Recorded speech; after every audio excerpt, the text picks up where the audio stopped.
शक्ति जिंदाबाद, महिला शक्ति जिंदाबाद, राष्ट्रीय अध्यक्ष गुलाब जायसवाल जी जिंदाबाद, राष्ट्रीय अध्यक्षा श्रीमती अनीता सिंह जी जिंदाबाद। मैं सोनमती यादव ब्लॉक अध्यक्षा ब्लॉक घोसी जिला मऊ राज्य उत्तर प्रदेश।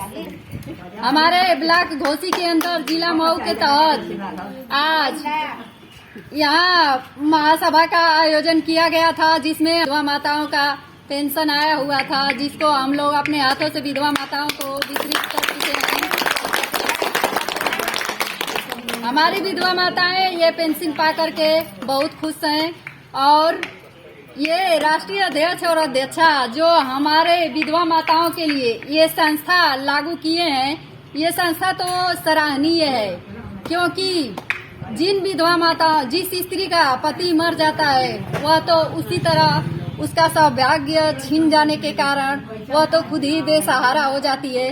किसी तरह से अपना जीवन यापन इस धरातल पर जी करके अपने परिवार वालों के साथ या अपने बच्चों वालों के साथ, माँ बाप के साथ अपने जीवन का निर्वाह करती है।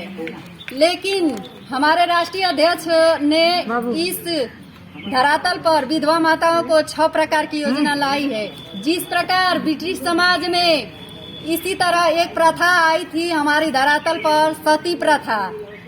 माताजी, सती प्रथा एक ऐसी प्रथा थी जो विधवा माताएं, जो जिस स्त्री का पति मर जाता था उस स्त्री को उसके पति के शव के साथ उस आग में जिंदा जला दिया जाता था।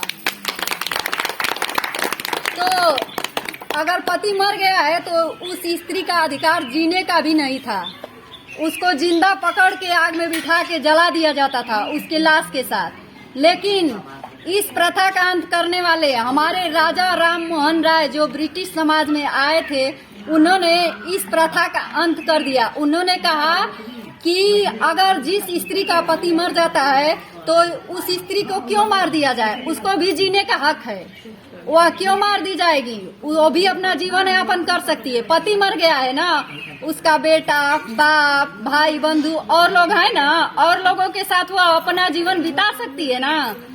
तो राजा राम मोहन राय ने ऐसी कुप्रथा का अंत किया और तब से जो है विधवा महिलाएं अपना जीवन बिताने लगी अपने परिवार वालों के साथ।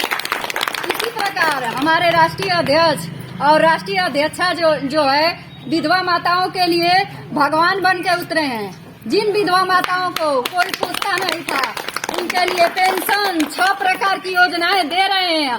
अगर सारी योजनाएं लागू कर दिए हमारे राष्ट्रीय अध्यक्ष जी तो पूरे भारत में पूजे जाएंगे, उनके जैसा कोई पैदा नहीं होगा। इसीलिए कहा जाता है कि विधवा माताओं का, तलाकशुदा बहनों का और किन्नर समाज के लिए हमारी महिला सेवा संस्था जो है बहुत सराहनीय है और हमारी विधवा माताओं को थोड़ा सा सम्मान मिल जाता है, उनको भी इस समाज में जीने का हक है। और हम औरतों को अपना लाज जो है स्वयं बचाना चाहिए, क्योंकि इस जमाने में जो है इज्जत को उछालने वाले लोग बहुत हैं, लेकिन आपकी इज्जत को बचाने वाला कोई नहीं है। इस जमाने में द्रौपदी की लाज को बचाने के लिए भगवान श्री कृष्ण जी आए थे और दुशासन से बचाने के लिए भगवान श्री कृष्ण ने द्रौपदी की चीर को बढ़ाई थी। लेकिन हमारे युग में जो कलयुग का युग चल रहा है, इसमें कोई आपका चीर बढ़ाने वाला नहीं है, सभी लोग आपकी चीर को खोलने वाले हैं। लोग ऐसे ही लोग उत्पन्न हैं। इसीलिए हम लोग कहते हैं कि हम लोग महिलाएं अपने सम्मान की रक्षा स्वयं करें। पुरुष लोग हमें महिलाओं को कमजोर समझते हैं, लेकिन महिलाएं जो है कमजोर नहीं होती हैं, क्योंकि महिलाओं को दबा के रखा जाता है। पहले पिताजी